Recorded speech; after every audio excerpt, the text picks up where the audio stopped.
For those of you who aren't familiar with the company, TransAction Associates is a full-service transportation consulting company based in Woburn.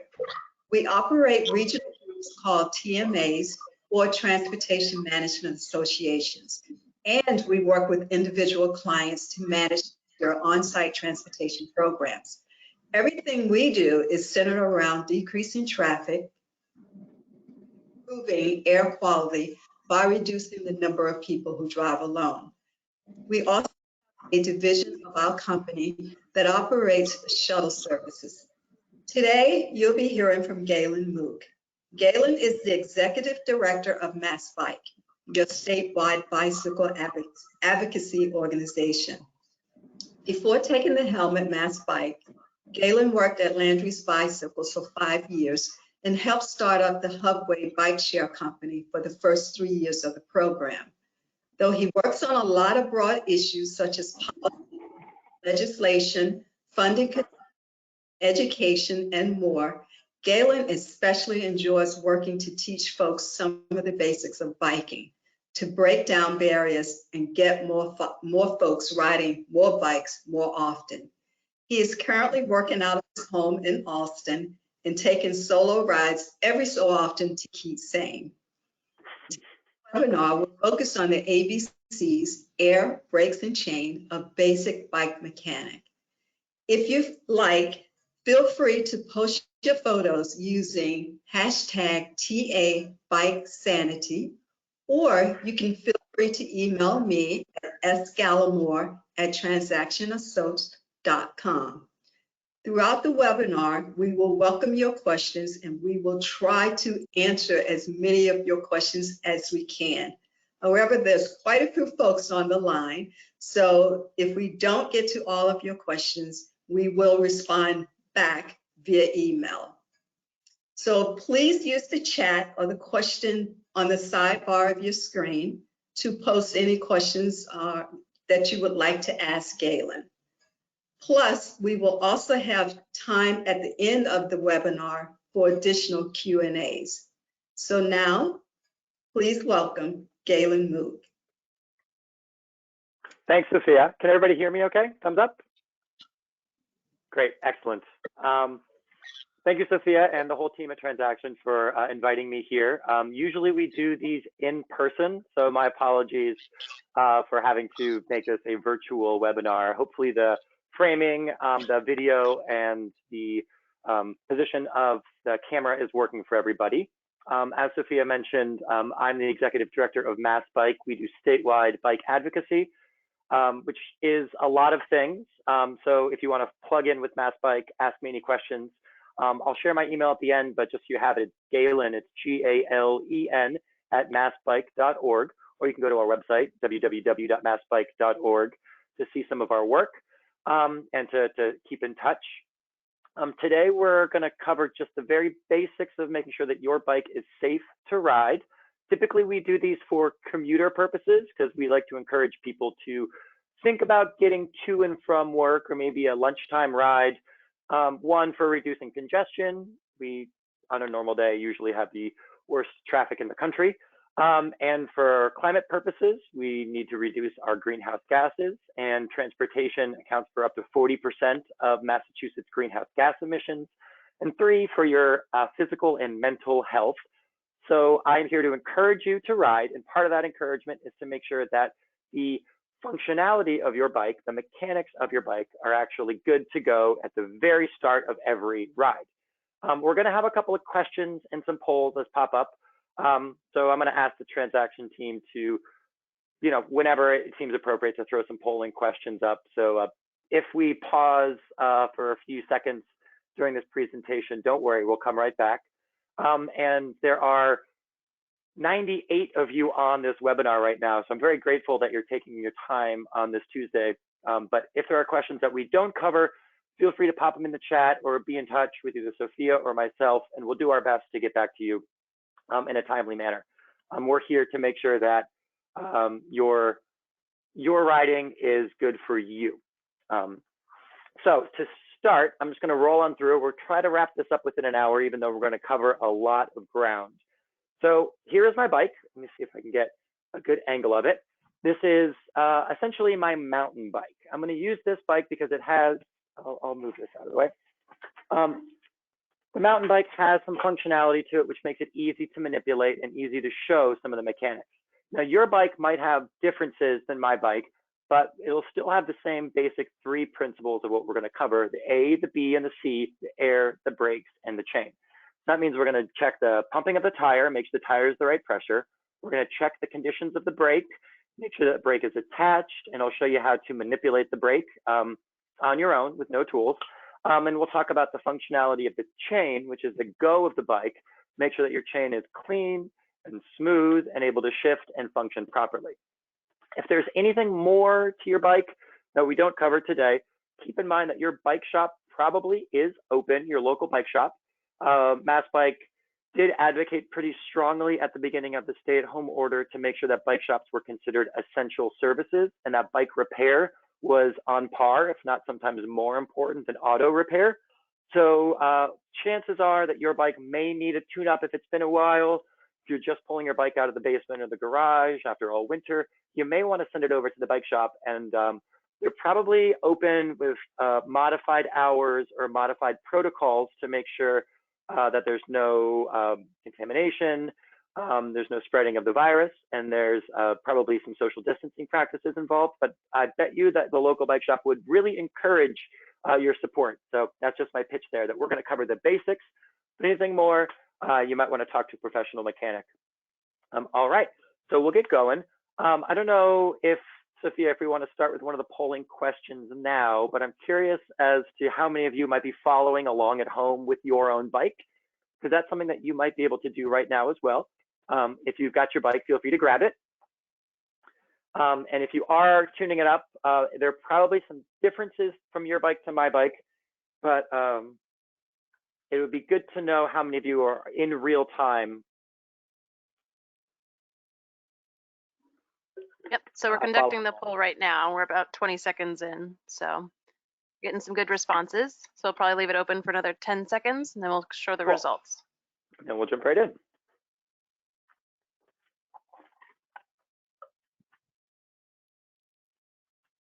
Okay, looks like it's slowing down. So any last minute respondents? All right, so we're gonna close the poll. And then here are results. So we got a couple people that are doing it during this, and then looks like a lot of you guys are here to just watch and learn, so that'll be great. Great. Excellent. Cool. Well, I do encourage you that everything we do today is geared for you to do in your home, preferably not even really using any tools except for maybe a pump and some chain grease. And the reason that I brought us down to my laundry room in my basement is that because of physical distancing and the time of isolation, you're probably going to be doing this inside in a basement area. So, you know, I did not get my bike stand out. I did not get all of my full tools set out. That might be a future webinar. But right now I'm going to cover the stuff that you can do on your own, hopefully easy enough so that you can make sure you're safe to ride. All right. So the ABCs, again, are the air, brakes, and chain. And we're going to cover a little bit in depth of how to do it. But before we jump in, I'm going to show you the ABC quick check, which is what you'll need to do on your bike literally every single time before you ride, before you even hop on your bike, to make sure that your bike is ready and safe to roll. So I'll do the quick check real quick. Then we'll go through the ABCs, then we'll follow up with a reminder of the quick check at the end of the hour. All right. So, and apologies, it's a little confined in here based off the screen size. So I'm going to do my best to make sure that everything is as visible and easily seen as possible. All right. So we have the A, the B, and the C. The first thing that we're going to be doing is checking to make sure that our air is in the tires, and we just give our tires a quick squeeze to make sure that it feels hard. It should feel not necessarily rock hard, but you shouldn't really get a lot of give or a lot of squish. We'll talk a little bit about the nuances in a minute, but just give your bike a squeeze. If you have a flat tire, you're going to know it by squeezing your tire. You can't ride on a flat tire. So the first thing you're going to do is give your tire a squeeze.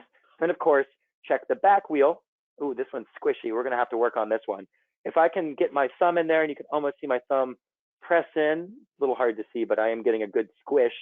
I'm going to need to put air in my tires before I ride. That's the A.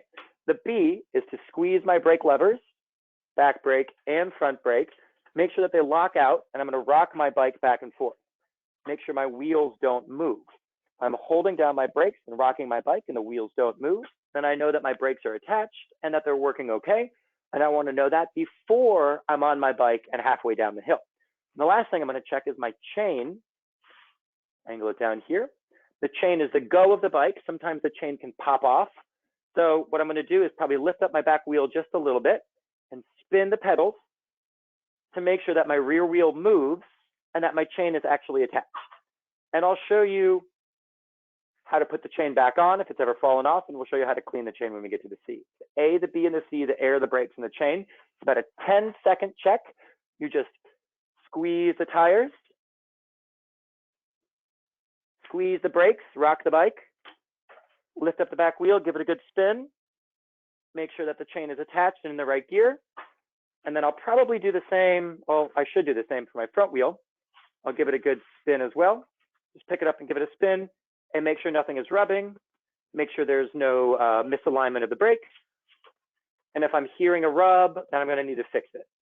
And again, you wanna do this literally every single time before you ride, because you never know when you have a slow leak and you get a flat tire, you never know if your brakes become unhooked. Perhaps you've locked it at a bike rack. Somebody next to you has jostled your bike and your brakes are undone, or maybe you've dropped your chain. If you hop on your bike with a drop chain, put the power of your pedaling and your weight on it, you might end up breaking the chain. If you're halfway down the hill and you don't have brakes, can't stop, you might end up crashing. And if you're riding on a flat tire, chances are you're going to start to damage your wheel, maybe even make it out of true and bend it. So you want to do the ABC check literally every single time before you ride. That was a 3-minute explanation of the ABC check. It takes 10 seconds or less to do. And you want to do it pretty much every time before you hop on a bike. Even if you're going out to run some errands, when you come back to your locked bike, just do a quick little ABC check before you go. All right, we'll dive right in. So for A stands for air. And usually if we were in person, I'd say, where is the air on a bike? Most people know it's in the inside of the tire. Now, this may seem very rudimentary to you, but I'm gonna illuminate a few nuances to how to pump up your tire and to what pressure you should pump your tire to. So the first thing that I'll do is make sure that I can locate the pressure recommendation for each tire, which will be written on the side of the tire itself. Every tire is a little bit different. Now, these are mountain bike wheels, which means they're a little bit wider, or mountain bike tires, I should say. And you'll see that they have knobbies and they're very wide. Now, if you have a road bike, your road bike might have thinner wheels with thinner tires, which have a different pressure rating. Mountain bike wheels are wider so that you can get a little more dig into the ground, into the dirt, into the sand. You don't really need wide tires if you're riding on tarmac or pavement, because the friction of the rubber on the pavement is enough, even on very thin 23 centimeter or 25 millimeter wide, 23 millimeter or 25 millimeter wide tires. These are about 2-inch wide tires. So these are going to be a little bit squishier, mainly because the more volume, the less pressure, the smaller volume, the higher pressure, basic physics there. So you should be familiar with what pressure rating is on your tire. And the way you find that is to locate it. It's going to be a little hard, maybe from this view. See if I can find it and show you. I wonder if I could get this up to the camera. Kind of hard to see, but it's right here. If y'all can see that, it says 35 to 80 PSI. Now, if we were in person, I'd say, what does PSI stand for? Half of you would say pounds per square inch. Good. It is the basic unit of pressure of what we basically use in this country, PSI. Now, 35 to 80, it's a range. Again, if you're on a road bike with thinner tires, chances are the range is probably 80 to 100. or 110. 110 PSI is a lot more than 35 PSI. Just for reference, car tires on your car have a similar unit of pressure. Does anybody know what their car tires generally are at? Give you a second. It's about the same. It's about 30, 33, 34 PSI is a recommendation for most cars, which is because car tires are much, much wider. You don't need the same amount of pressure. Of course, they're taking a lot more weight, taking a lot more force, but it's kind of funny. It's the same unit, and it's actually even the same valve system. Let's see if I can angle this down. This valve right here, you can see, it's called a Schrader valve. It's the same valve that a car tire has. So you'll be able to fill up your car tire with the same pump that you fill up your bike tire with. Now, car tires, of course, take a lot more air to get to 35 PSI than this smaller bike tire would, but just something to keep in mind. So we have a range of 35 to 80. Now, the reason that this is a range is because, again, on my mountain bike, at a lower pressure, this allows a little bit more give in the tire, which allows a little bit more splaying out, a little bit more width of the tire as it digs into the ground. So a softer tire allows for more tire, more contact, so it allows a little bit more digging. So if I was going to ride in the woods or in the dirt, I'd say 35 PSI might be really nice. Also, it's a little squishier, so it provides a little bit of cushioning. If I was going to ride this bike on pavement, though, I would not want as much splaying out. I would not want as much contact of the rubber on the tarmac, on the pavement, because that just is friction and a waste of energy. So I might ride at 60, 70 PSI, maybe not going all the way to the 80, although these tires are rated for it. So what happens at a higher pressure is that there's just a stiffer tire, so it doesn't squish as much. So it's less contact, less friction, and it's more efficient, which is why on road bike tires, you get to the higher pressure of 100 PSI. That tire feels, when you squeeze it, the tube inside the tire feels like a rock. That's not squishing, that's not going anywhere. If you get a little bit of squish, then you'll need to pump up the tires. On mountain bikes, I'm allowed to have a little bit of squish because the range on my tire allows me to. Does that make any sense? If there are any questions about all this stuff, of course, throw it in the chat. I'll take a pause real quick to see if Sophia or Kelly or Julie have anything that is coming in the chat. And then I'll move on to the valve system and pumping up the tire. We do have a quick question about chain oil. Do you need to, excuse me, let me get back on track here. Do you need to oil the chain? And if so, what kind of oil should we use? Great question. We're going to get to that when we get to the C. It's an A, B, and C. We're just on A right now. We will. I've got two styles of chain lube right here. Let's see if I can get it. Well, it's a little hard to see. We have synthetic lube and chain J, which is a little bit lighter lube. The real answer is you'll need a bike-specific lubricant in order to make it into the chain. But yes, you will need to grease your chain, and greasing the chain also is cleaning the chain. So we'll get to that when we get to the C. Okay. And then is there, okay, I do have one more about flat tires. So is there any real value to using a product like slime to stop flats? Ooh, good question. So slime is, it's kind of a goo that is in the interior of the tire.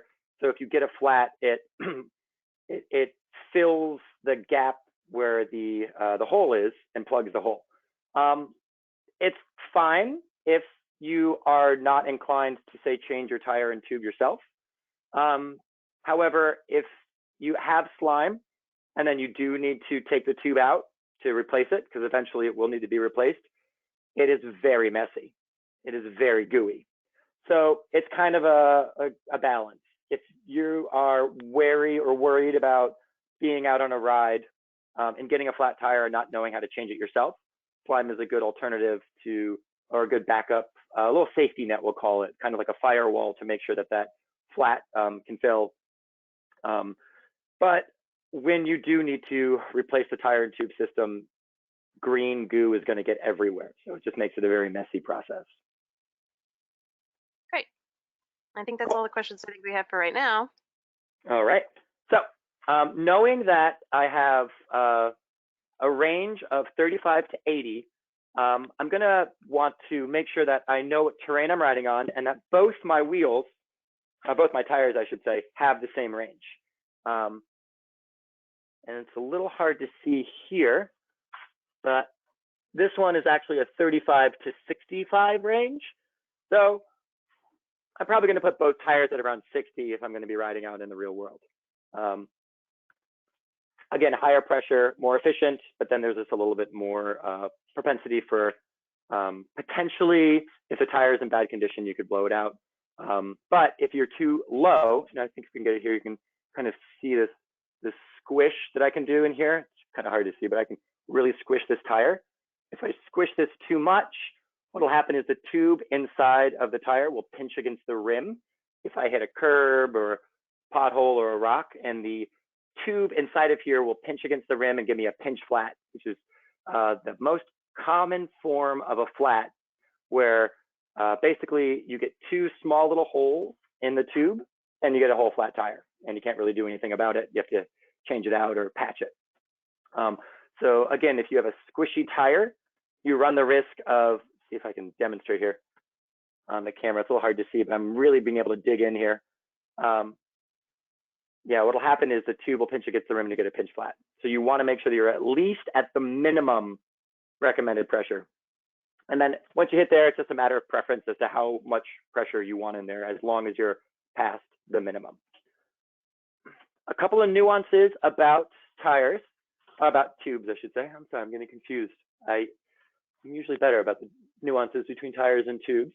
It's a little hard to see here. See if I can find it. So we have a valve here, which is a little bit wider. It's called a Schrader valve. It's the same valve that you have in your car. And then on my rear wheel, I have what's called a Presta valve. It's a little hard to see. It's a thinner valve. And what I might do is share my screen and give you a diagram of this. Hold on one sec. Let's see if we can do this.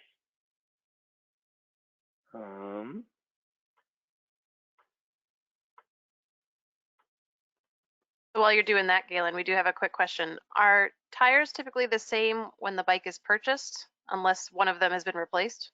Mm-hmm. Yeah. Yep. Okay. Yep. And they never change. So once you know what tire you have on your wheel, then it's going to be the same until that tire is shot, and then you have to replace it. And are the PSIs the same? It will depend. Typically, I would say yes if it's a new bike, but you might as well give it a look and confirm. Can everybody see the screen right here? Yep. Yes. Well, so just to get in a little bit, you'll see that here's an example of a range written on the side of a tire. So go ahead and take a look at your bike. It will be particular to the tires that you have. And then there's two different types of valves that we'll talk about in a second. The Presta valve on the left is made for higher pressure systems. You'll find it more in a road bike. And the Schrader valve, which is the same as a car, is a little bit wider, and you'll find these on wider tires. And I'll talk about the reasoning behind that. You'll notice that the Presta valve has a little brass tip, and I'll demonstrate in a second that you have to actually unscrew this tip in order to release the valve, in order to take air in and let air out. Whereas the Schrader valve, it's all done internally, and there's a spring-activated plunger system, a little gasket system, that with the pressure of air coming from the inside of the tube will actually close the valve itself. All right, so we're back. So I'll start with the Presta valve here. So here's my Presta valve. You'll see that the brass tip right now is closed, so no air is actually able to come out. So what I'm going to have to do is actually unscrew this tip, which is kind of hard to demonstrate. And now that the tip is unscrewed, I can actually release air from the system. And then once I inflate it, I would screw this tip back down, and now the system is closed. And what I'll demonstrate to you is taking air out and removing the tire and tube from my rear wheel, which is tricky. And in itself is kind of an hour-long lesson, so we might want to actually save most of the explanation for future but I'll do about a 5-minute demo of taking the tire and tube system off. This is not technically part of the ABC quick check, but it's good to understand how the system works so you know what's going on inside as you fill it up with air. This may be a good time to ask how many of you are comfortable changing your own tires and tubes, or who has done it before? Yep, so we can start that poll up. Excellent. Okay, you ready? I'm gonna launch the poll now. Wait for some respondees.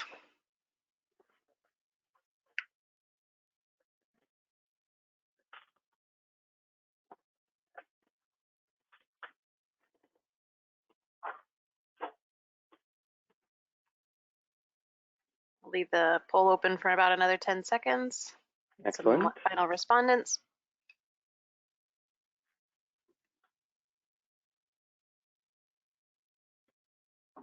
All right, so here we go. So got about 28% that say, yes, I'm pretty good at it, and about 53% that say no, but they want to learn. Excellent. Cool, that's a good split. And of course, the option is if you have never want to do it yourself, no problem. That's what your bike shop's for. That's right. I'll run through it real quick, and then we can maybe save this for another time to really dive in. I'm going to do my rear wheel, and I'm going to do it very fast for the interest of time. So the rear wheel, the reason I'm doing it, it's the tricky wheel because I have to deal with the whole derailleur chain system here. Get a little bit better angle. So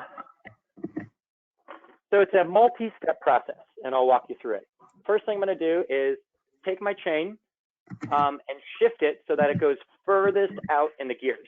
And the reason I'm going to do that is my derailleur here will actually have a lot less tension on it if I'm in a smaller gear. And it also allows the chain to be further away from the center of the wheel, closer to the frame, so that it's less likely to get tangled, which means on the rear wheel or the rear derailleur, I'm going to go to the hardest gear in the back, which is the smallest, and I'll shift and have my chain hop to the smallest. And you can see that my derailleur here, it's pretty chill. It can extend further out. A little hard to see there.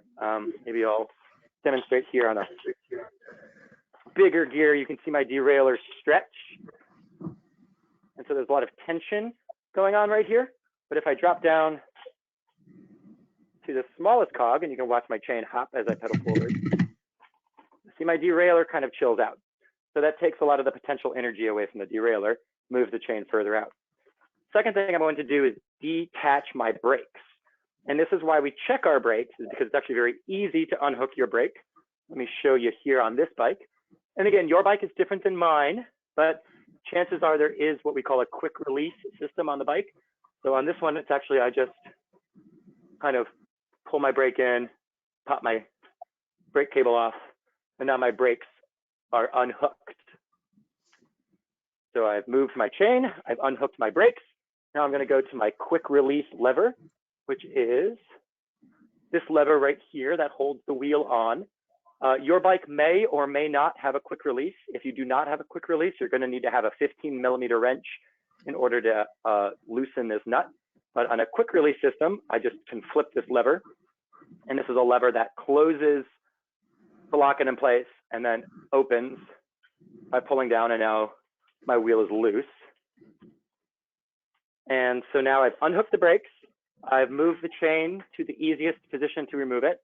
I will lift my bike up, and I'll literally just kind of maneuver my wheel out, and I've taken off my rear wheel. If you've never done this before, it's not as easy as I'm making it look. It's going to take about 15 or 20 tries of yourself in your own garage. But once you get it, you'll get it. It's amazing. Amazingly easy once you figure out the system, but it's so complex if you're not used to it. It's absolutely essential if you do get a rear flat out in the wild, being able to take your rear wheel on and off is an absolutely necessary trait. All right. Wheels off, tires flat. What do we do here? So I'm going to step you through the process again very quickly. So you'll see that I have a Presta valve. Presta valve has a lock screw on it, so I'm going to have to take off the lock screw. And then I'm going to take my tire levers, these are tire levers. You'll see that there's a hook side and a scoopy side. Hook side, scoopy side. And I'm going to, from my valve, which is right here, I'm going to probably start on the opposite side of the wheel so I don't damage the valve in anything. I'm going to pull my tire back. You can kind of see there's what's called the tire bead right there, which is like the real structure of the tire. I'm going to grab my scoopy side, this side of my tire lever, scoop the tire bead over the rim, and then I use the hook side to hook it in. So I've got one tire lever on scoop and hook mode. Now I'm going to go about 1 spoke length or a spoke length and a half away. And I'm going to do the same, and you'll see that I get a whole section of tire now over the rim. You can see what's going on here. One side of the tire is actually pulled completely off the rim. The other side of the tire is still intact on the rim. So focusing on the side that's off, I'm going to take my tire lever, slide it all the way around, and you'll see that the tire just easily pops off. Boom. So one side is still on the rim, one side is completely off the rim. I'm going to, again, starting probably opposite of the valve. Here's the valve. Probably opposite of the valve. I'm going to find my tube on the inside, angle this down, pull this out, and I'm going to be very careful around the valve, which is right here, because this is the most delicate part of the tube right here. I will move my tire out of the way, gently pull out my valve side, and yank the tube out. So we have the tire, which is still half in the rim, so I don't lose it. And we've got my tube. Now my tube is completely deflated. Galen, real quick. Your video looks like it's distorted. We've got a couple people saying things. So could you just like maybe back up 30 seconds? Oh, I'm so sorry. Yeah. That's okay. Looks like I was having a tough connection. Yeah, Limitations it's still a little of the blurry on my end. Let me see if other people are kind of saying the same thing online. Give it a second maybe to sort of catch up. Yeah. Galen, can I ask a quick question that somebody asked? Please, yes. So the cap that you're showing, what you're showing for the gauge, is that better, a better option than a traditional cap?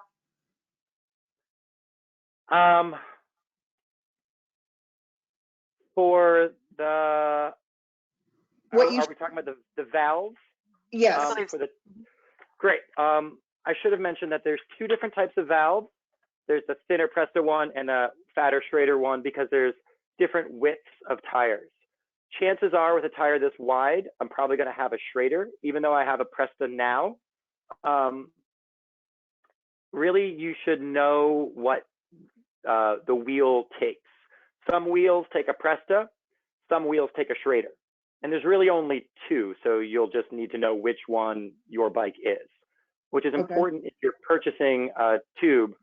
And you'll see that on my tube box here, this is for Schrader valve.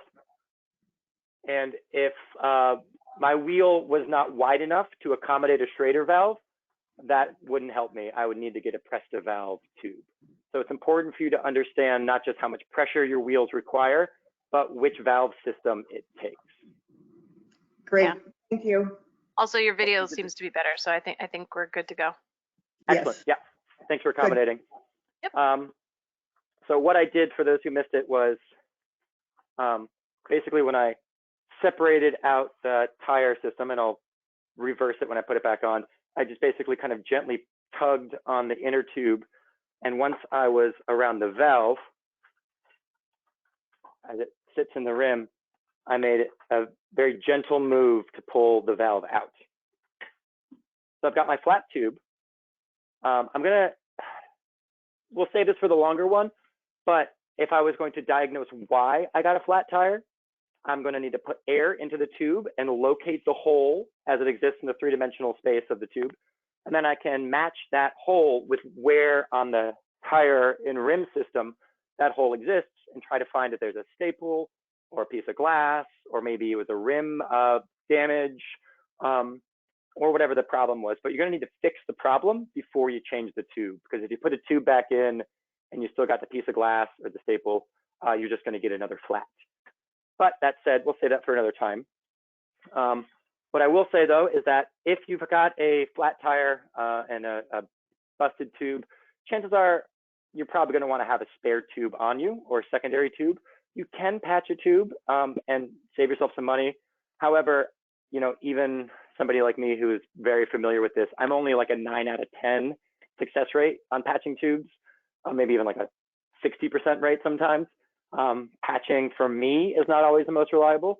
I know some folks swear by it, that's fine, but I always like to say have a spare tube available just in case. And there are some types of flats that you can't patch.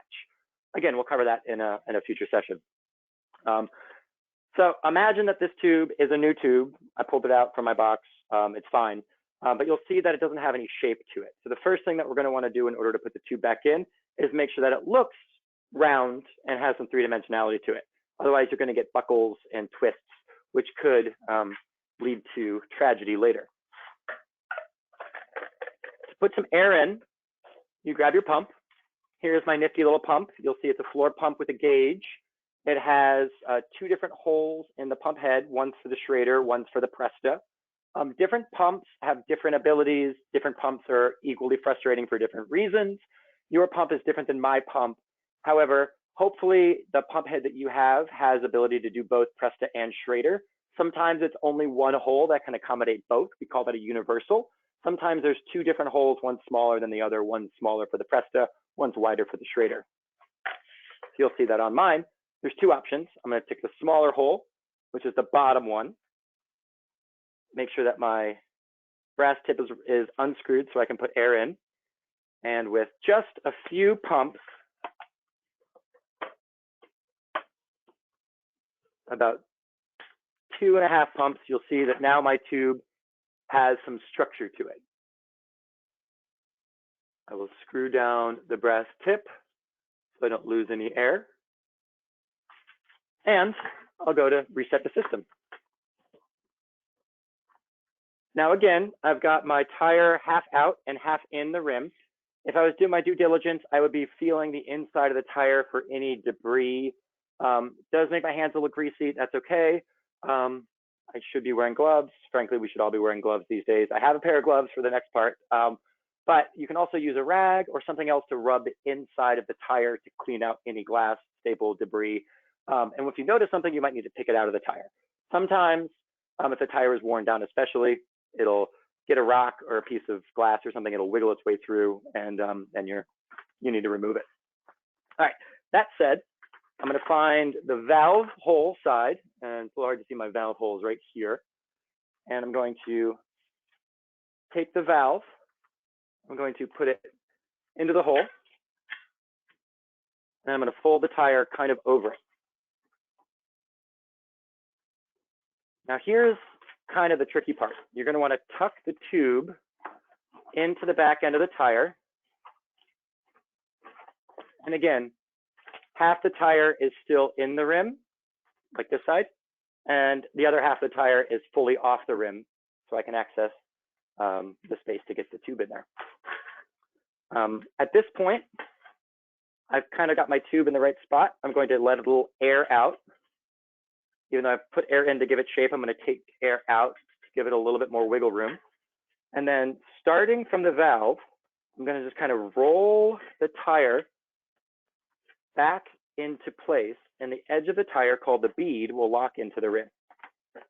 And I'm going to kind of chase my hands towards each other, because if I just did one side like this side would start to pop off, and then it would just come undone all the way around. So I got to start from the valve side right here, kind of work my way around, and then I'll get to the point where I've got, and if it becomes hard, you have to take a little more air out, that's fine. You'll get to the point where you're pretty darn close, but you've got a swath, section of tire that just isn't fitting into place. It becomes hard. This is a real challenge, and this is why bike shop pros might be your best friends.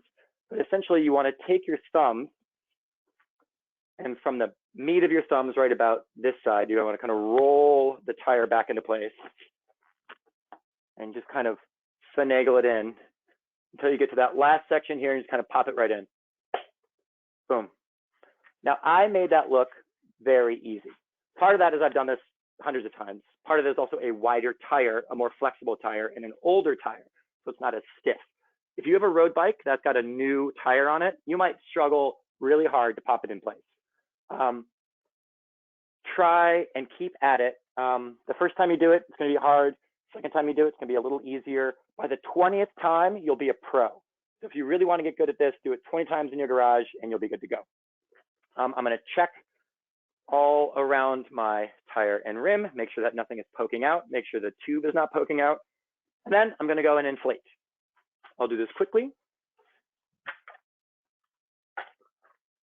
Galen, can I ask a quick question? Please, go for it. Somebody questioned, I have read that it is good to put baby powder inside the rim to prevent kinks on the tube. Do you agree? Great question. Yes. Baby powder basically sucks up the moisture. And the thing that kills tubes the most is what we call rot, or dry rot even. And it makes the tube stick to the tire. So baby powder and the tube, or a little sprinkle of baby powder inside the tire, just gets rid of that moisture and allows smoother movement of the tube inside of the tire system. Baby powder is great. It also, if you're riding and you got a spare tube in your riding pack, putting a little baby powder in it helps it live a little longer because, again, it just sucks up the moisture. So yeah, baby powder, talcum powder is great. Great, thank you. Good question. So again, I've got my gauge here, so I'm going to know what my pressure is up to. My minimum is 35. For the sake of time, I'm just going to go to the minimum. As you inflate, keep an eye on the rim and look for any bulging and look for any tube that might be poking out. If that's the case, you want to deflate entirely and start over, because if the tire slips over the rim, it could explode on you and you burst your tube. Not dangerous, but it sounds very loud, like a gunshot, and becomes very harrowing. And I should mention that the way that this pump works is if I pop this lever open, then I've locked it onto the seal. So to open it, I'm going to close that lever and pull my pump head off. I'm going to screw my valve down so it's locked. I'll test it by tapping it. And then the ring, a little hard to see. On a Presta valve, you might have an extra ring, which can go on there and help the valve stay centered. All right. So, got my tire, changed it out, I replaced it, I pumped it in. Everything feels pretty good. I give it a squeeze. It feels great. So now I have to put it back on the bike. This is the challenging part. Now I'm going to have to, for this, I'm actually going to put my gloves on.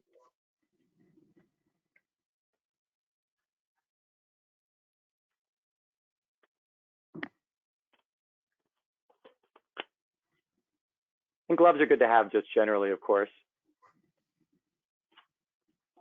And the reason I'm going to do that is I'm actually going to yank my derailleur, pull it out of the way. See if this will work.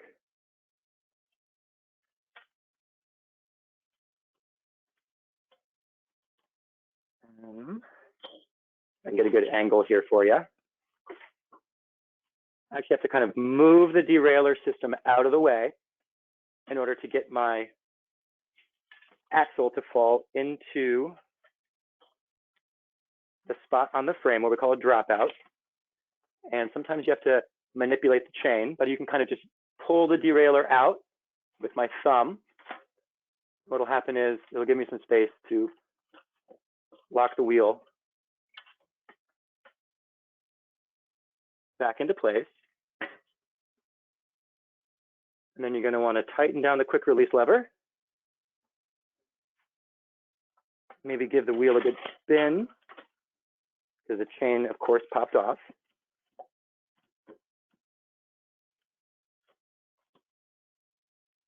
There we go. And most chain problems are fixed just by spinning the wheel. I'm noticing no rub, so it's good on the frame. And of course, the last thing I'm going to do is to reattach the brakes because I've pulled the brakes off. So I'll get down here, pull the brake back in, pull the brake back down, give it a good spin, make sure there's no rub. So far, so good. Test my brakes, and I've done the A. All right, so that was a very involved and extended version of the A. The reason that we spend the most time on it is because that's the most common problem that you'll see. And to be honest, once you get good at changing your own tire, it took me about 10 minutes to do. If it's new to you, it's going to take you an hour or two. Don't worry about it. But once you get good at it, you can do it real fast, and it might save your ride if you ever get caught out somewhere, because flats happen. I mean, it's just the case. All right. So again, with the A, the be-all end-all that I want you to go home with is check how much pressure your tires need to be inflated to. Next, make sure your tires are in good condition. Make sure there's no cracks or any bulges. Know what valve your tube system is. And the reason I have Presta here is just so I could use it as an example. This wheel can take Schrader, but you should know what system your bike requires, either Presta or Schrader. 3, make sure that it's inflated and you know the squeeze test. How does it feel to be minimum? How does it feel to be maximum? And then if you get good and you want to take it to the next level, to go ahead and do the tire and tube swap out. All right. I'll take 20 seconds to pause real quick. If there are any questions about the A, we're going to fly right into the B, which will be a little bit quicker because there's less to manipulate. Yeah, so we do have a quick question about, do you carry a pump with you on a ride? I do, yes. I do have a hand pump or small chambered pump. I won't take the time to grab it, but any bike shop will sell it to you. I recommend Toe Peak is a really good brand. And they have the Road Morph or the Mountain Morph variety. They're great. Now, they're a little hard to get all the way up to the maximum PSI, especially if you're on a road bike. So I usually do enough PSI to get me home or to the closest bike shop, and then I'll go to a floor pump, which I trust better. I trust the gauge a little bit better. But yeah, a hand pump is something absolutely crucial. So you're going to need to have a set of tire levers. You're going to need to have a spare tube that has the right valve and is the right size, and you're going to need a pump. And then chances are that'll be all you'll need. You might want to bring a small multi-tool as well on a ride, but you'll need something to inflate. Now, some people take air cartridges that are small, compressed CO2 that basically fill up a tire very quickly. I don't usually bring those because typically I misfire them and then I've wasted a cartridge. You can only use them once because once there's enough air to fill a tire, there's no more CO2 in the cartridge. But if you're comfortable with the CO2, that's also a great option. Some people like to do it because it makes it quick. You can also use a gas station. Some gas stations have air. Sometimes it's free, or sometimes it's a quarter. Now, those typically only work on Schrader. So if you're riding with a Presta valve system, you're going to need to get an adapter that takes your Presta valve and makes it a Schrader valve. It's just a little tip that you screw onto the Presta, which you'll still need to unscrew the Presta end. And then if you screw the converter on, you can use a Schrader pump head, which is what gas stations have. Be very wary if you're using a gas station though, because they are made for car tires, which take a lot more volume. So there's just more pressure from the pump system going into the tire. It is only like 2 seconds or 3 seconds to fill up a bike tire. So be wary, you don't want to blow your tire there. And that's why it's also very good to know your squeeze system, because you're not really going to have a trustworthy gauge on most of these, and most hand pumps don't really have a gauge that's very trustworthy. So you should know by squeeze how it feels to be at the minimum and be at the maximum of your bike system. Great. All right. So A, and I'm sorry, that was a convoluted, but we'll fly through the B. So B is the brakes. You're going to need to make sure that your brakes are functional. You have 2 brakes. Typically, you'll have the front brake, and you'll see that this is the brake lever, and it goes through a cable system to go down into the brakes itself. And I have the back brake. You can kind of see it moving back there. When I usually do a poll and a question, I say, which is the stronger brake, the front brake or the back brake? Answer is the front brake stops you quicker. Trouble is with the back brake, when you're riding, you can slam on the back brake and still slide because your momentum is carrying you forward. But if you slam on the front brake, your bike stops even if it does kind of pop up a little bit. So think about your brakes in terms of stronger stopping power in the front and a weaker stopping power in the back, but use both of them, know how both of them work. Sometimes you just want to slow down without having to emergency stop. And sometimes you're gonna have to stop really quickly. And it's a balance of using both the front and the back brakes. Now, first thing you're gonna want to do with the brakes is to make sure that when you close the brake lever, it doesn't go all the way to the handlebars, that there's a break between the handlebars and the end of the lockout of the brake lever. If your brakes are loose and I can screw and I can hit the brake lever all the way to the handlebars, you're not going to get good stopping power. So we'll talk about that in a second on how to tighten your own brakes. You're also going to want to check the conditions of the brake pad. If your brake pads are worn out or you can see metal in the brake pad, you're going to need new brake pads. They just wear out. I go through about 2 or 3 sets of brake pads a year when I ride regularly. So don't be surprised if it's been a while that you need new brakes. Totally fine. Bike shop can do it. They're fairly cheap. But in order to diagnose it, you're going to want to look yourself. On this bike, I have a quick release system on my brakes, like I talked about it earlier. I can open up my brakes, and that gives me the opportunity to see the brake pad. It gives me the opportunity to sand down the brake pad if I want to rough it up a little bit, or to clean it off. I can take a rag. That's a relatively clean rag. I can wipe down the brakes. I can wipe down the rims. And these are rim brakes. So you can see, I think we might be able to see that I actually have some decent rubber left on these brakes. So first step is done. My rubber is good. I'm going to lock my brakes back in. And don't forget there's front brakes and back brakes. So you're going to want to check both. And then I'm going to want to adjust or make sure that my brake cable tension is enough that I'm able to stop without hitting the handlebars.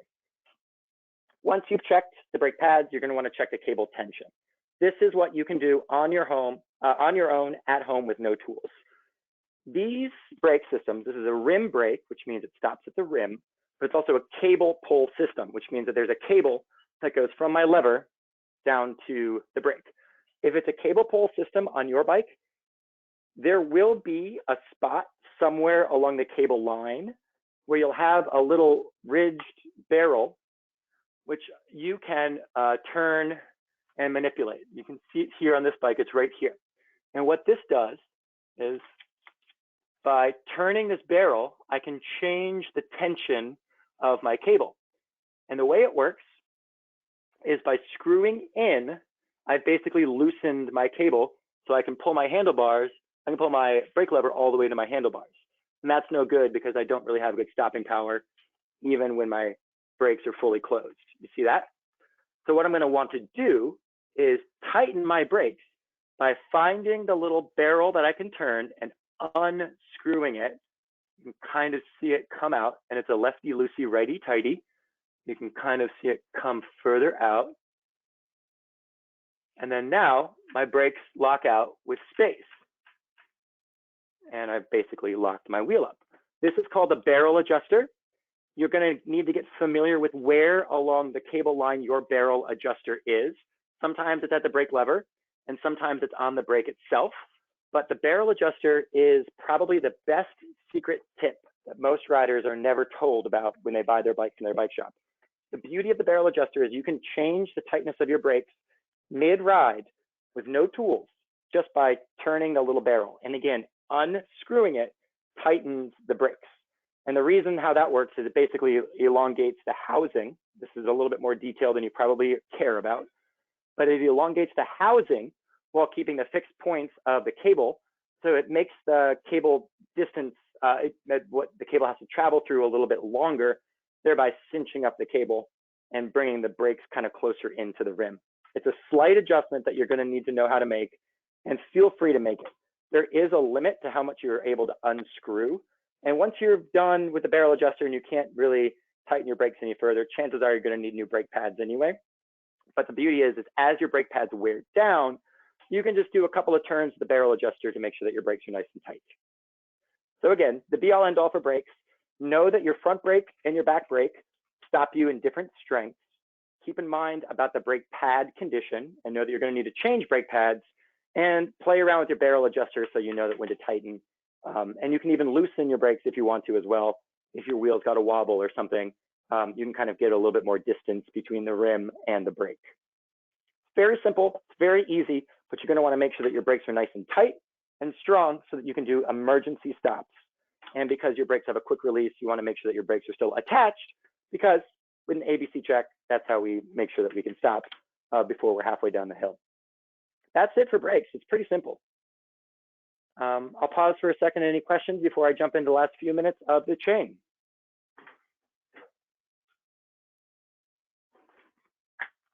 Yep, so we do have a quick question. The silver barrel is the barrel adjuster. What is the black part that also turns? Oh, thank you for catching that. So you'll see here, the black part is a lock. So right now my lock is further out, which means that this has a little bit of wiggle to it, which is no good. So once I've unscrewed it to my desired distance, I'm going to screw in the black, and that screws back down to the lever, and keep the actual adjuster further out. So this lock goes in, and now this is pretty tight, and that won't go anywhere. Thank you for catching that. I'm sorry to miss that. So chances are your barrel adjuster also has a lock to it, which you can see I can spin independently of screwing the barrel in and out. Just like that. Perfect. I also have a question. How do I prevent my brakes from making noise? Ooh, if your brakes are making noise, chances are it's because there's some debris or grease on your rim. So take some rubbing alcohol and a rag and clean off your rim is the first one. And then you can take a little bit of sandpaper, and once your brakes are opened up, if you know how to open up your brakes a little bit, you can take some sandpaper and rub down your brakes to make them a little bit more rough, which hopefully gets rid of some of that oil and debris. And lastly, some squeak happens because the way that the brake, let me see if I can demonstrate. If this is my rim and this is my brake pad, as the brake pad comes into the rim, sometimes the front end of the brake will hit first before the back end of the brake. It will cause a vibration, and sometimes that's the squeak. In order to fix that, I'd recommend going to a bike shop because it's actually pretty delicate to realign your brake pads. We're not going to get into realigning brake pads here. I think that's a little bit of a 2.0 conversation. I wouldn't want you to mess up your brakes because they're probably the most important things to get right. But know that if it's not debris or oil that's causing that squeak, it's the alignment of the pad itself, which happens because the pad will wear out unevenly. And sometimes you need to like if the pad is like this, you just kind of got to loosen the pad and realign it so it's more parallel, so that it's hitting the rim in an equal fashion. Great. And then just a quick one, we have two more. What do you do if the brakes is rubbing the wheel? Ooh, good question. Chances are it's the brake, it's the wheel itself that's misaligned. So you can go down to the quick release lever, which will be down, a little hard to see, it's a little down here. You can open up the quick release lever, kind of make sure it's loose, make sure gravity is doing its thing to put the bike back in the center of the frame. And then you can lock the wheel back down and give it a spin. Some brakes have an adjuster where you can adjust one side versus another side, where you take a screwdriver, and this is probably more of like a one-on-one consultation thing because there's a million different types of brakes. But if you know how to fix it, great. You might want to do some YouTube or some parktool.com research. Park Tool is an amazing resource that has a ton of different types of bike mechanic skills that take you through various levels. But you might want to adjust one pad versus another pad, and you can actually bring one pad further out than the other, depending on the style of brakes. But the short answer is the bike shop will probably tell you the best option. And you could, when you bring your bike in, you could say, hey, I want to know how that happened so I know how to fix it in the future. Most bike shops, if they're friendly with you, would be no problem of showing you how your brake can be manipulated. But there's no like one real answer, except the first thing that I always check is the wheel aligned in the frame? And if it is, then we have to adjust the brakes themselves. Okay, great. And one other question, do you have any advice on disc brakes? Ooh, yes. So disc brakes we're not covering today, but they are becoming more and more common. Disc brakes are harder because there's a less margin of error. When something goes wrong, it's easier to start rubbing. Different disc brakes have different abilities of pulling the pads in and out. So you're going to need to probably, you can get in touch with me afterwards and show me which type of brakes you have, and I can give you some quick advice. If disc brakes are squeaking or they're not stopping strongly, chances are there's debris on the rotor of the disc itself, which you should clean off with rubbing alcohol only. The only thing you should use to clean off brakes is rubbing alcohol. And the reason is because it evaporates without leaving any residue. If you use a degreasing agent, there's probably some debris, I mean, some chemical agents that get on there, which can compromise the brake pads. So rubbing alcohol to clean off the brake, the rotor itself. And then there's a way to manipulate, again, the wheel alignment will have a lot to do with disc brakes, but then you can align where the pads actually sit in the brake itself. But each disc brake is a little bit different. It's not quite as easy as look at the pad to make sure it's good because they're kind of hidden. And it's a little more complicated because it's more of a closed system. However, disc brakes are less likely to fail on you. They're easier to stop in wet weather. And they stop you from the center of the rotation as opposed to further out in the rotation. So you get actually a stronger stopping power. And you're less likely to flip over forwards if you stop quickly in the front because it's stopping the wheel from the center as opposed to the top of the rim. So I recommend disc brakes as like another level of riding, but they're harder to describe how to fix because there's so many different nuances to how each disc brake kind of works. And then lastly, if you have a hydraulic system and not a cable system, this is a cable, but if you've got a hydraulic tube that goes to your brakes, that's something that I don't recommend messing with on your own for a first timer, and that I would recommend bringing to a bike shop. If you do get good at bleeding a hydraulic chamber, that's great, but that's like, I'm not even very good at it. That's like 3 or 4 levels beyond me. So go up to your capabilities and you feel comfortable with, which is why with brakes, I'm sticking with like, identify the quality of distance of the pads and then mess with the barrel adjuster because I'm not worried about the barrel adjuster. Perfect. Great. Thanks, Galen. Cool. And I'm sorry we're going a little bit longer. I'm going to spend 5 minutes on chains, and I realize that your time is precious, so my apologies. If you have to hop off, that's fine. I guess I went a little longer with the air explanation, changing my tube, so my apologies. We are recording this, so I think we might be able to share. If you do need to hop off, no worries, but feel free to leave any questions. And for those who do go, thank you for sticking around, and I appreciate your time today. All right, so the last thing is the C of the chain, and this is a pretty easy one too. What we're going to talk about mainly is making sure your chain is clean, and anything more with the chain, you're going to want to come to a bike shop because chains do wear out.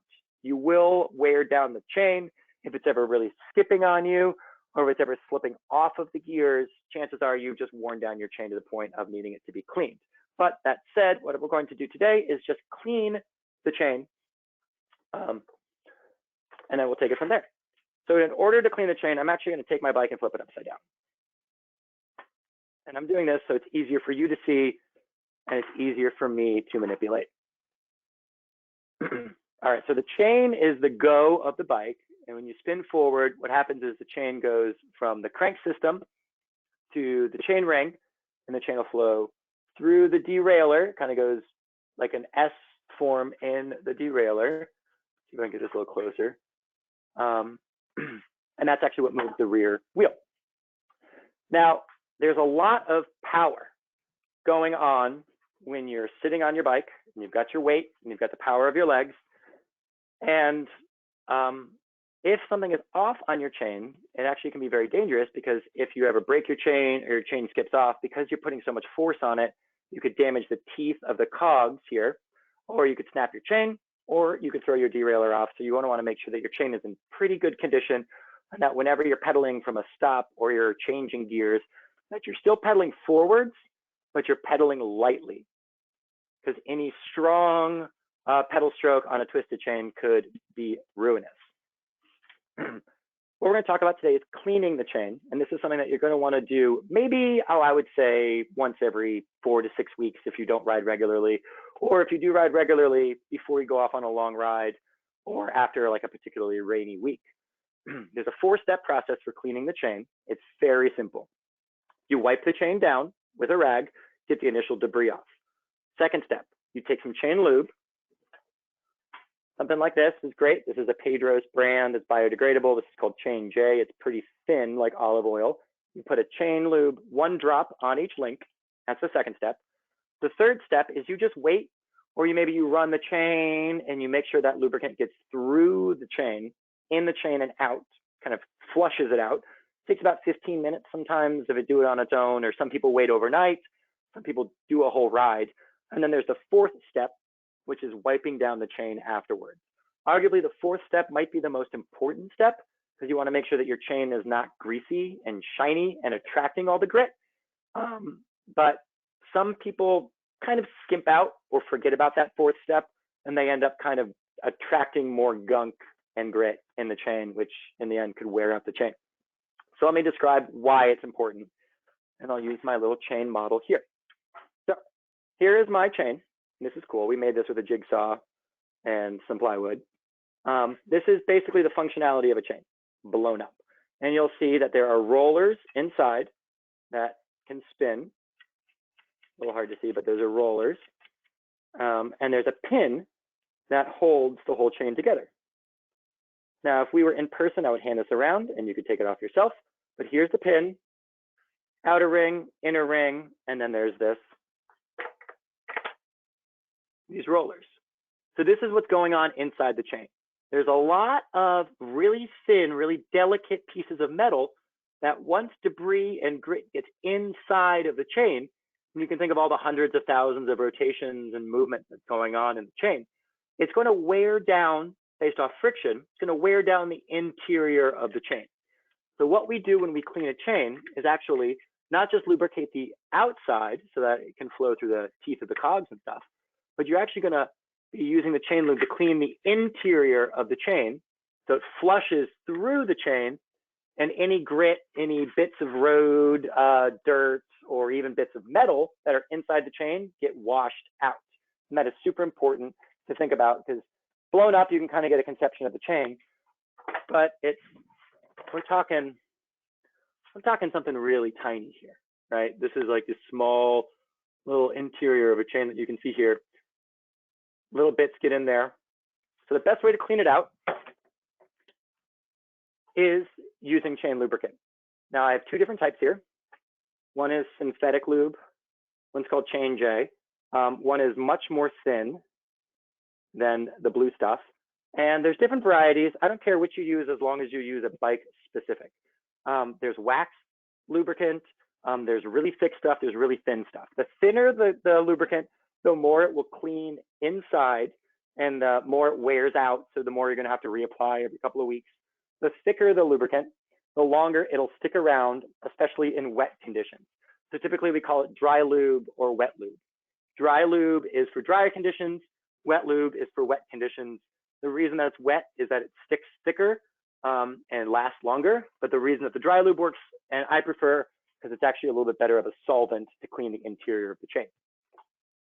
Cool. So what we're going to be doing is you basically four-step process: wipe, lube, wait, and wipe. The first thing we're going to do is take our chain and our clean white rag, and we're just going to wipe. Maybe we'll pedal a bit. Maybe we'll pedal backwards so that we're not running the wheel. I'm running the sides of the chain. I'm going to rub the top of the chain. And you'll see that even without any cleaning agent, we're going to get some gunk off. And all of this gunk ends up being debris that then wears out the chain. So literally, I could do this all day long, and I could do this until this white rag turns black. I'm also going to want to kind of squeeze the pulley wheels here of the derailleur. I can kind of put the rag gently over that and pedal. And if the chain ever comes off, which happens sometimes, you can just kind of pull the derailleur up, give yourself some slack in the chain, put the chain literally just back on, and boom, I fixed that problem. So first step, wipe the chain down. Second step, apply lubricant. And I'll do this very basic. Literally just one drop at a time in each chain link. See if I can do a good angle here. If you are a type A person, you're going to want to take one drop and apply it to every single link. If you're a type B person, like myself, you do a small stream and you just pedal, knowing that after a couple of full rotations of the chain, you're probably going to hit every link. But you literally just want one drop just one little drop in the spot where the chain links meet. That's it. You don't need a lot. That's the second step. Third step is you work it in. You want to pedal a little bit. And what this does is it takes the chain lube and works it through the chain. Some people, like I say, will go out on a ride. Maybe it's a small ride, something not too hard, just to make sure that the chain lube is working its way through. You don't need any chain lube on the outside of the chain. You really want to make sure it gets through the chain and flushes out. That's the third step, which is working it in. And then lastly, the fourth step is literally just the same as number one. Take the rag and wipe it down. And again, you could do this all day long and make this black. Here, I'll start with a kind of a relatively clean spot.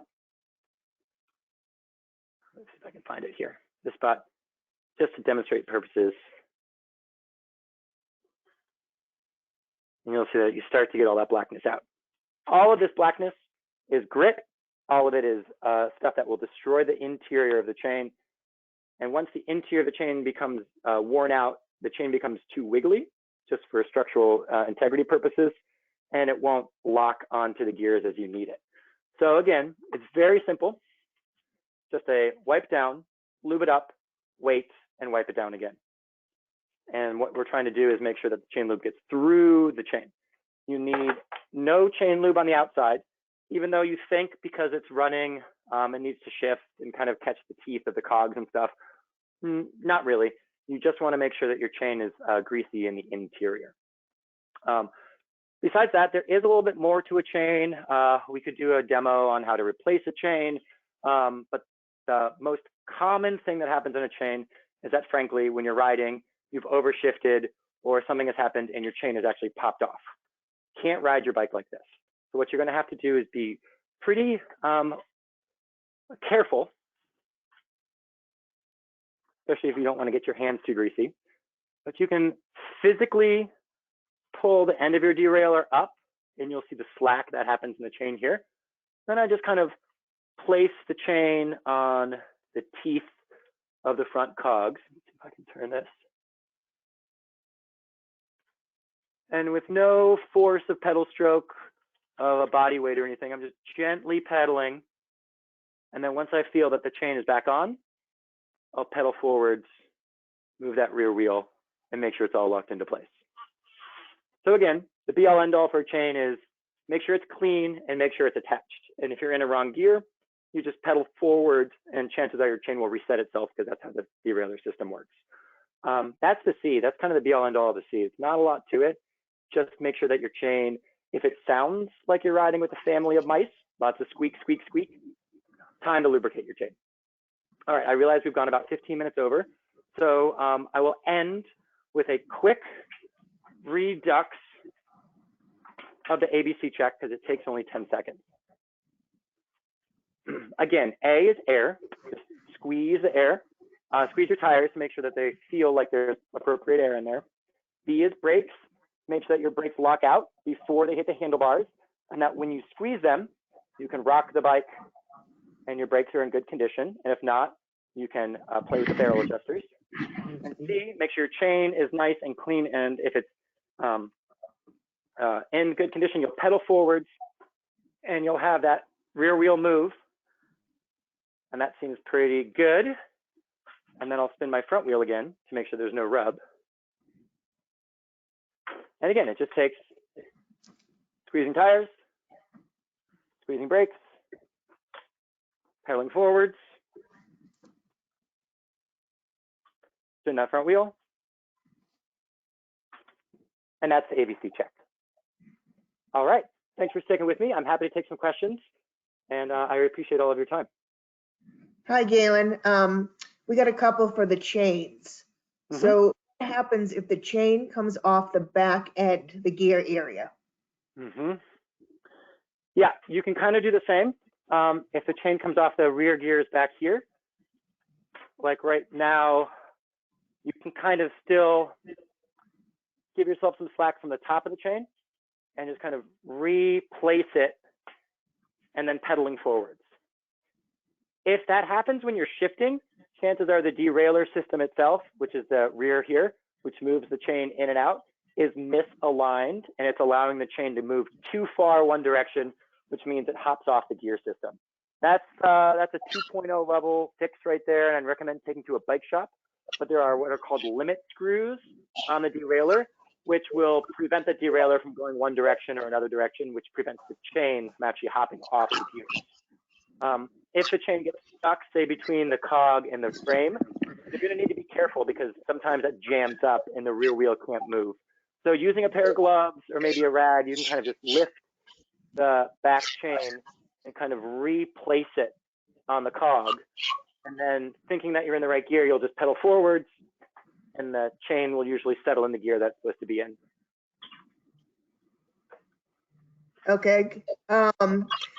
Suggestions for a chain that has not been cleaned for a long time to get it back to a good place to start from? Great question.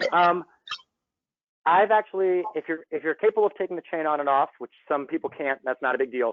You can put a really rusty chain overnight in like some degreaser or even some water and some dish soap to clean out some of the grease that's in there. But then you're going to want to put lubricant back in it, because once you've degreased it, you still want to get some lubrication, because not only do you want to clean out what's in here, but you want to fill the gap inside of here with lubrication, which is why that lubricant is so important. You don't want to use a degreaser alone. But if the chain is not like worn out from the interior, some grease is fine. Just putting a little drop or two of grease will probably be totally fine. Let it sit. You might want to put like extra grease on it and let it sit overnight. Clean it off, maybe do it a few times. But I've actually revived some pretty worn out, some pretty rusty chains just from lubricant. Okay, but what about WD-40? Can you use WD-40? I don't use WD-40 mainly because it's just a solvent. WD stands for water displacer, which means it cleans out, but it doesn't leave lubrication in the interior where you need it the most inside. What it'll do is it'll clean out the debris, but then the inside of here will have a gap, which is air, and we'll get some moisture, and then that might actually attract rust. So if you're only using WD-40 to unseize chains or other parts of your bike, you will need to follow it up with lubrication, because you want to make sure that the gaps inside of here still get some grease. WD-40 is not grease. It's just a anti-rust or a solvent. So it's only half of the equation, but you really need to do the other half. Great. Do you have any recommendation for a mobile tire pressure gauge? Ooh, good question. Not really. Some hand pumps that come on small enough to be carried on a ride do have pressure gauges in them, and they're good to about 10 psi. You wouldn't be able to tell the difference between 70 and 75, but you'd be able to tell the difference on that gauge between 70 and 80. And I recommend, what I use, which is my own personal one, is the Toe Peak Road or Road Morph, which is a relatively higher pressure one. It'll take you up to about 90 psi, and it does have has a gauge on it. I have seen people carry like gauges that cars use, but again, car tires are made for about 30 psi. So if you're going to the higher ranges, there's not really a good one. So I'd say try to find a portable pump that has a trustworthy gauge in it. Great, thank you. Let me just ask one more. What kind of tools do you recommend you bring on the road, and what you should keep in the garage?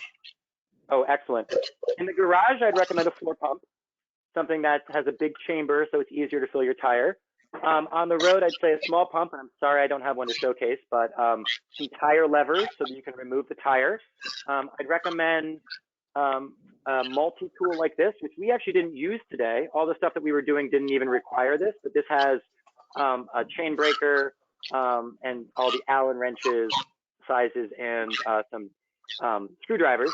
The beauty is, even if you don't know how to use everything on this, you might come across a cyclist who does, who will stop and ask you how you're doing, and maybe if you have the tools and the extra tube, they might help you out. You can also carry something so tiny. This is my small multi-tool. It's the tiny, tiny little one. Sometimes I'll carry on a ride just in case. But again, we didn't even use these today, so chances are hopefully you will not need to use them. But if you are going to change your tire and tube, you're going to need sets of tire levers. You need 2 of them. You'll need a portable pump, and then like a tube to carry with you as well. And then in the garage, one more thing that I like to have. This is called green fizz. This is a solvent. If the bike is really dirty and you want to get some mud or grease off, this is a really good little thing. This is not grease, so don't use this on your chain, for instance. You just need chain lube for the chain. And so the last thing I'd recommend is just, getting a good bottle of chain lube. And something like this costs $10 and will last all year. All right. All right. Thank you so much, Galen. We can see that there's a wealth of knowledge here. I certainly appreciate you walking us through the ABCs of basic bike mechanic. So I'd like to thank everyone that hung in there with us, that has joined the first of our series of biking webinars. So I'd like for you all to please share your photos. Again, share it at #TA_Bike_Sanity. Or if you just want to email the photos to me, you can always do that at sgallimore@transactionassociates.com. And if there's any questions that you have for Galen, both of our email addresses are shown. Again, just thank you so much, and look out for the next emails that will come out for follow-up webinars. Enjoy the rest of your day. Thanks, everyone. Enjoy the ride. Bye. Thanks, Galen. Thanks so much. Bye, everyone.